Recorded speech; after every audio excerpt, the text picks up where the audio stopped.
Mike's one of the best things about this whole deal that you get to play again Saturdays. That's sort of how you turn things Yeah, now. I was talking to a buddy yesterday about that, and that he said, "You play this week?" I said, "Yeah." He said, "Oh, that's good."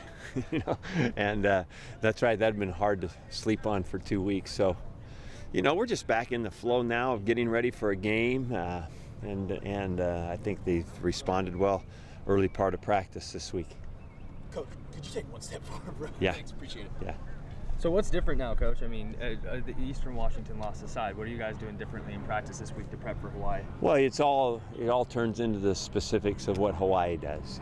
So you prepare for what they do and who they're doing it with. So that's how every week changes, basically, and then we try to gain more and more confidence throughout the week. Coach, talk a little bit about Hawaii, Coach, just what you've learned so far from watching the USC tape. Well, first of all, defensively, I thought that they were outstanding.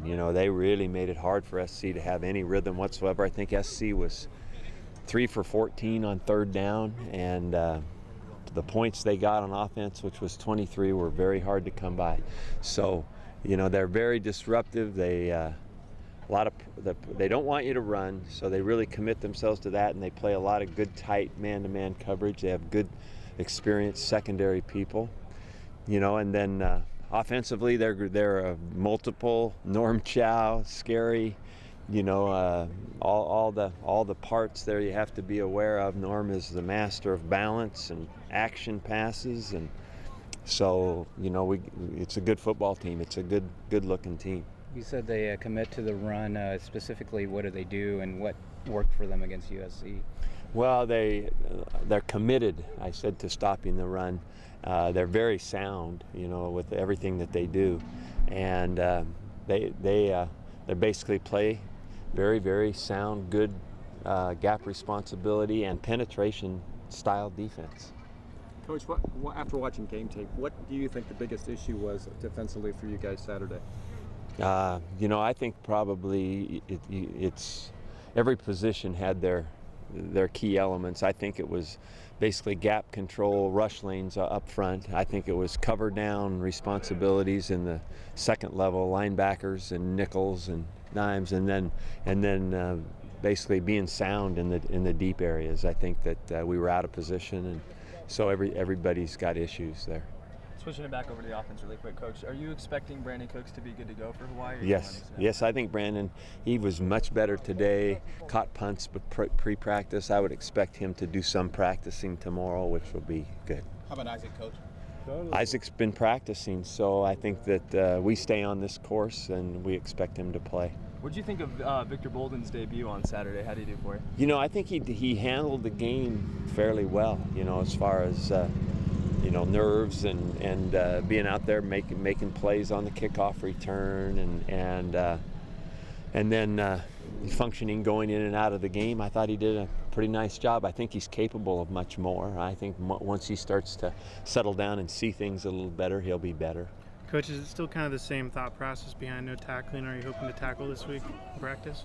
Or? Once we get into the season, we really never full speed tackle. Okay. Coach, with the offensive line not yielding a sack, how do you feel about that, especially since Isaac wasn't playing in the opening game? Well, I think the guys did a nice job for sure. Up front, I think assignments were good.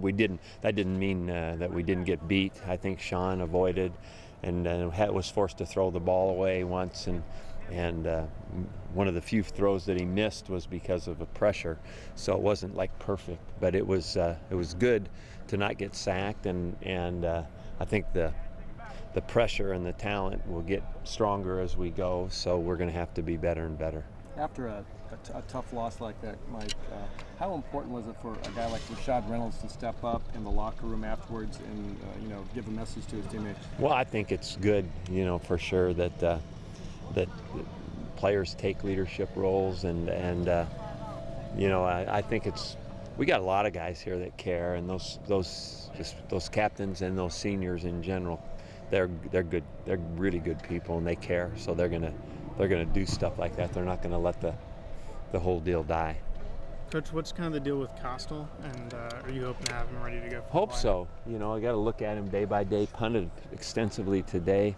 You know, see how he is tomorrow. So it's just his ankle, or Yeah. okay. What about Hightower? I think he'll be ready to go. Okay. He just what's the deal with him right now? Is he? I think he played 10 plays, and I think that he should be, you know, growing as we go. What were kind of your thoughts about Sean Martin and Nelson, and do you have any thoughts going forward about that position? Well, you know, I think in the whole secondary we got to be sounder, and they're part of that deal too. They both, as with the rest of the group, really has to step up and play better.